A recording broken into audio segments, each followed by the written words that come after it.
Assalamualaikum warahmatullahi wabarakatuh. Halo guys, kali ini saya akan podcast bareng Galaksi, Ya, halo. anak asrama dari MAN 19 Jakarta ya.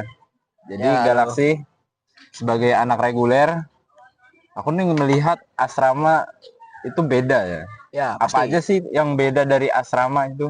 Yang pasti kalau misalkan ditanya begitu, kegiatannya gitu untuk yang anak asrama bisa dikatakan lebih beragam daripada yang reguler. Kayak reguler kan ya eskul, belajar segala macam. Tapi kalau yang asrama pasti ada kegiatan yang dikhususkan benar-benar untuk yang asramanya.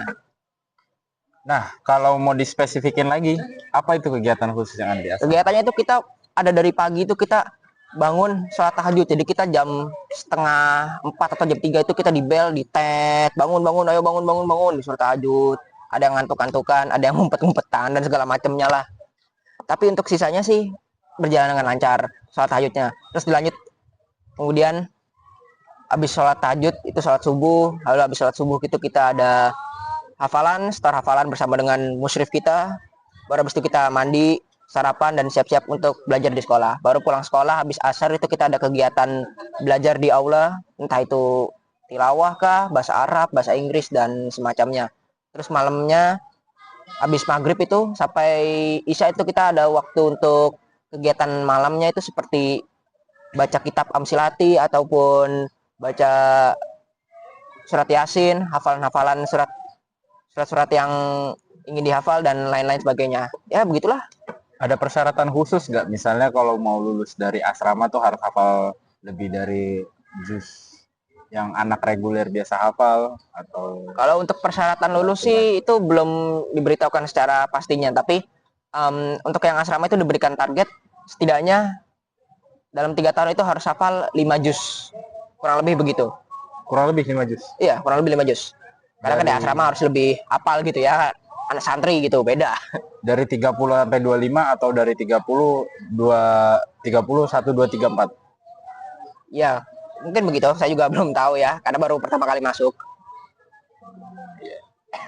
Apa sih enak nggak enaknya tinggal di asrama itu? Enaknya itu yang pasti kita di sini menemukan banyak teman baru ya, pengalaman serta ilmu-ilmu yang mungkin tidak kita dapat dari sekolah reguler ya, kayak kamu. Lah, sorry. Iya. Ya, terus juga kalau untuk tidak enaknya yang pasti karena kita itu asrama, kita jadi jauh dari orang tua dan dari rumah. Jadi ada rasa kayak kangennya gitu, homesick ya, kangen dengan rumah. Tapi ya untuk selebihnya sih ya kita udah mulai menjalaninya dengan ya senang-senang aja ke teman-teman, walaupun ya itu lagi gak di asrama, di kelas, di masjid ya, tapi tetap seru. Ketemu teman yang sama gitu. Iya, Ada pengalaman baru nggak yang kamu dapat dari pasti ada. Karena kan setiap yang kita lakukan pasti itu akan menghasilkan pengalaman tersendiri untuk kita.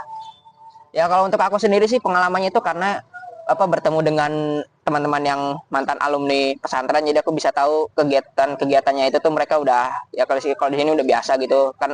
Buat aku yang lulusan SMP Islam biasa gitu, bukan pesantren, kayak ya nggak biasa gitu. Tapi setelah dikasih tahu sama teman-teman yang lain jadi kayak oh gini ya, oke, jadi ya udah mulai terbiasa sekarang begitulah. Oke, terima kasih Galaksi udah nyempetin waktu Oke, buat sama-sama, ngobrol bro. bareng sama aku. Itu dia guys, bersama Galaksi dalam podcast kali ini. Ya, sekian dari kami. Wassalamualaikum warahmatullahi wabarakatuh.